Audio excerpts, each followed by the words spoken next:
Hello everyone, welcome back to my channel Pawan eco world. Students, series में कुछ नए questions हैं, जैसे कि क्लास 12th की जो इंडियन इकोनॉमी है उसका जो चैप्टर है हमारे पास एम्प्लॉयमेंट का, उसके क्वेश्चंस मैं आज आपको करवा रही हूँ। इन क्वेश्चंस के थ्रू मैं आपको कंसेप्ट भी समझाते जाऊंगी, सो बहुत ही ध्यान से इसे सुनेंगे। स्टार्ट करते हैं। पहला question, most of the disguised unemployment person in India are found in. हमें पता है इंडियन एग्रीकल्चर, जो इंडियन इकोनॉमी है वो एग्रीकल्चर इकोनॉमी है। अब एग्रीकल्चर इकोनॉमी है तो ज़्यादा डिसगाइज अनएम्प्लॉयमेंट इंडिया में कहाँ पाया जाता है? That is agriculture sector. तो इसका जो ऑप्शन जाएगा वो जाएगा बेटा ए ऑप्शन। अगला क्वेश्चन है, the number of the person who are actually employed at a particular time are known as. अब यहाँ पे क्वेश्चन अराइज हो जाता है कि number of person who actually employed, ये किसके अंदर आएगा? तो हमने पढ़ा है labour supply, labour force, work force, participation ratio. उन सबको आपको एकदम क्रिस्टल क्लियर कर लेना चाहिए कि ये सारी चीजें ऐसे ऐसे होती हैं। तो जो क्वेश्चन नंबर सेकंड है उसका आंसर जाएगा वर्क फोर्स। देखिए, क्योंकि आप सबको पता है कि लेबर सप्लाई और लेबर फोर्स ये दोनों के अंदर क्या होता है, एक में हम मैन आवर्स को इंक्लूड करते हैं, एक वेज रेट से रिलेटेड होता है और एक नहीं होता है। तो यहाँ पर दिखाया गया है ऐसा कुछ भी नहीं है, तो ये चीजें तो है ही नहीं इसके अंदर। इसके अंदर बोला गया है एक नंबर ऑफ पर्सन जो वास्तव में काम में लगे हुए हैं। तो एक्चुअल में जो काम में लगे हुए हैं वो लोग कहाँ पे हैं, उसको क्या बोला जाता है? वर्क फोर्स बोला जाता है। तो इसका ऑप्शन जाएगा बी। उसके बाद चलते हैं नेक्स्ट क्वेश्चन की तरफ, जो कि है हमारा question number third.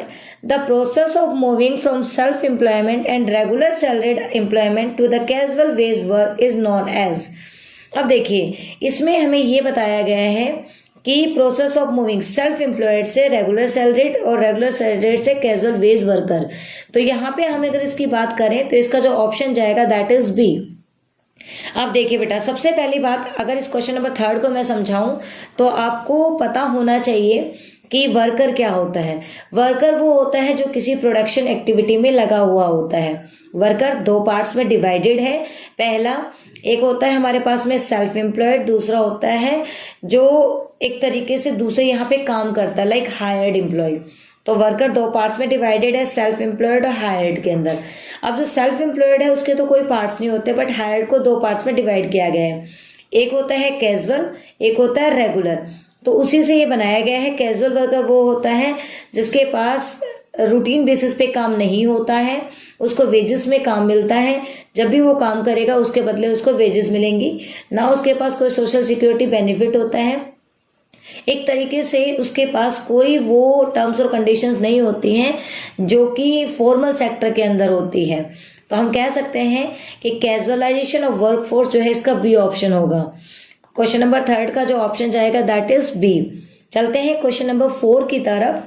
Unemployment refers to people. Unemployment क्या है? अब देखिए बेटा, who are not willing to work. अरे काम नहीं करना चाहते, वो कहाँ से अनएम्प्लॉयड है? वो तो करना ही नहीं चाहते, तो ये ऑप्शन गलत है। Who are willing but do not get work. अब हमें आगे जाने की जरूरत ही नहीं है। जो काम करना चाहते हैं और उन्हें काम नहीं मिला है, ऐसे जो पर्सन होते हैं वो अनएम्प्लॉयड होते हैं। तो इसका ऑप्शन जाएगा B. Question number 5, the major cause of employment in India can be classified as under developed agriculture, rapid population, high growth of industry या ऑल ऑफ दीज। अब देखिए बेटा, क्वेश्चन हमारा क्या है कि जो अनएम्प्लॉयमेंट है इंडिया में उसका मेन रीजन क्या है? तो बेटा, इंडिया का जो मेन रीजन है दैट इज एग्रीकल्चर। एग्रीकल्चर भी कैसी अंडर डेवलप है, मतलब रिसोर्सेज अभी फुल्ली यूटिलाइज नहीं हुए हैं। यहाँ पे रिसोर्सेज जो है वो पूरी तरह से मतलब ग्रोथ नहीं की है उन्होंने। तो इसका ऑप्शन जाएगा A. Question number 6, unemployed people is calculated as. Unemployed people जो होते हैं उनको कैलकुलेट कैसे किया जाता है?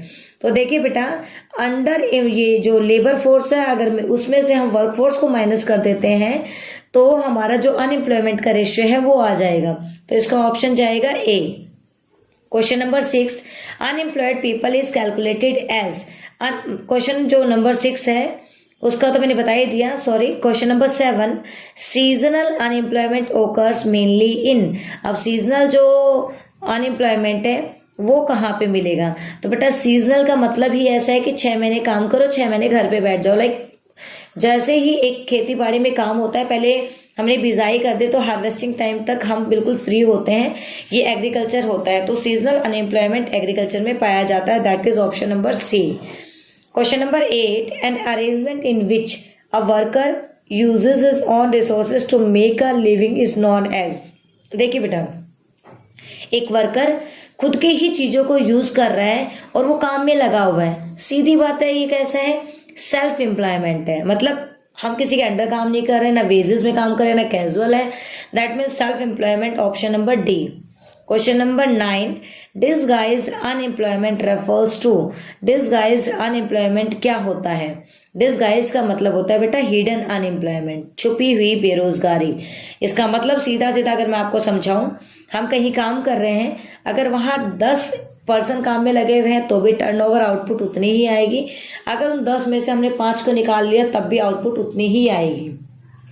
जैसे खेत में काम करने वाले 10 बंदे काम करने के तो 100 टन गेहूं हुआ, वहां 5 बंदे काम करने जाएंगे तब भी 100 टन ही गेहूं होगा।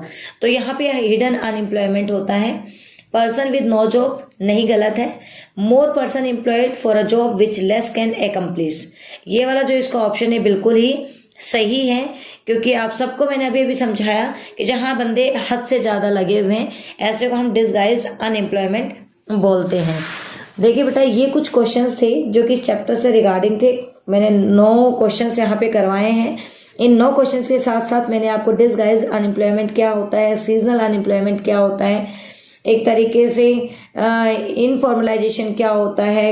इनफॉर्मलाइजेशन का मतलब होता है कैजुअल वर्कर्स का या इनफॉर्मल सेक्टर का टाइम के साथ में इंक्रीज हो जाना, मतलब ओवर अ टाइम इनका परसेंटेज रेशियो जो है वो इंक्रीज हो जाए, हम उसे कैजुअलाइजेशन या इनफॉर्मलाइजेशन कहते हैं। पहले वर्कर थोड़े थे कैजुअल, अब कैजुअल वर्कर ज्यादा हो गए हैं, तो हम इसे क्या बोलेंगे? कैजुअलाइजेशन हो गया। पहले इनफॉर्मल सेक्टर थोड़ा था, अब ज्यादा हो गया, हम बोलेंगे ओवर अ टाइम इसका परसेंटेज बढ़ गया है, दैट मीन्स इनफॉर्मलाइजेशन है। तो आप जब इन क्वेश्चंस को करें, क्योंकि एमसीक्यूज ऐसी चीज है, अगर आप उन्हें पढ़ते हैं तो आप उसमें कई सारे कंसेप्ट क्लियर कर लेते हैं, क्योंकि उसमें ऑप्शंस दिए होते हैं, तो हमें ऑप्शंस एलिमिनेट करने आने चाहिए, तब ऑप्शन हमारा बिल्कुल सही जा सकता है। मिलते हैं नेक्स्ट किसी चैप्टर को लेकर, तब तक के लिए टेक केयर, बाय बाय।